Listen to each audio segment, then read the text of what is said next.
The conference had in attendance population and health experts, all focused on improving access to family planning services in Nigeria, with several panel discussions spanning the entire duration of the conference, focusing on informing and educating those in attendance. The conference was indeed an opportunity to x-ray key objectives expected to be achieved by 2030. Experts present say it is an opportunity to bring all stakeholders working in the area of family planning together to reflect on the progress achieved so far, challenges being witnessed, and evolve strategies to improve access to family planning in Nigeria. The major issue why we are here is to see how we can position Nigeria to achieve the FP 2030 goal which they set for themselves, which is to achieve 27% of modern contraceptive prevalence rate by 2030. It's heartwarming to see so much commitment. And if you look at the theme for today's program, for today's conference, we're talking of sustaining commitments for family planning. Family planning is key to a lot of things. And if we can't get family planning right, then we're in big trouble.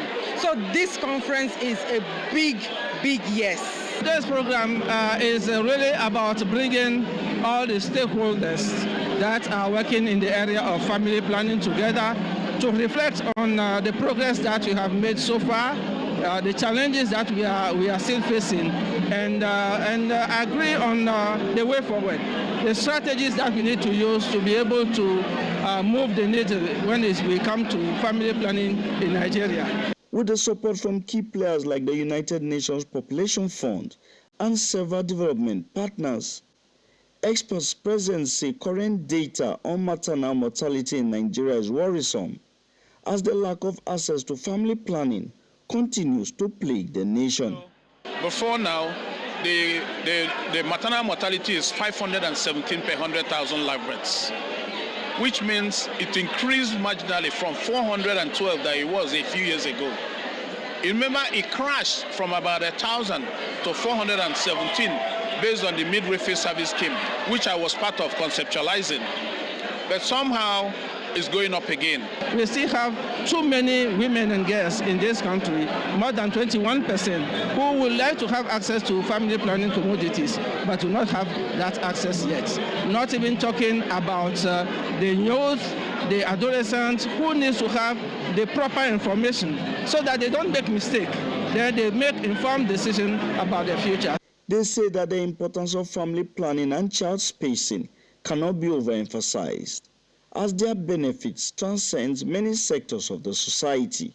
We cannot overestimate the importance of family planning in the life of women, because family planning is what gives you the opportunity to be able to plan your family, to space your children, to have children when you want them, when you need them, when you can care of them, when you can care for them. When you plan your family, the woman's health is enhanced.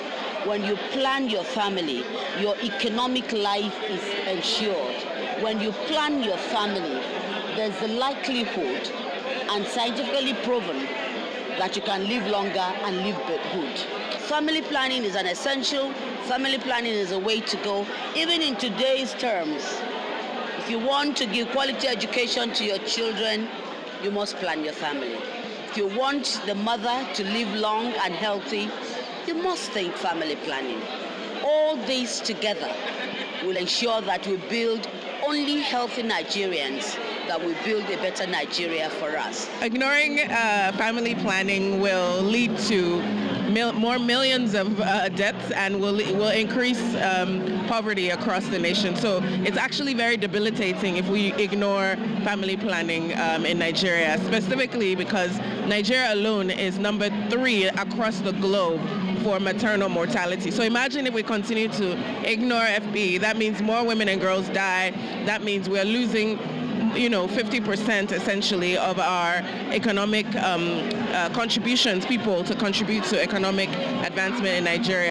Participants at the conference are unanimous in calling on government and citizens to embrace family planning, saying its benefits can immensely transform the health and well-being of citizens. In Abuja for News Central, I am Amadin Uyi.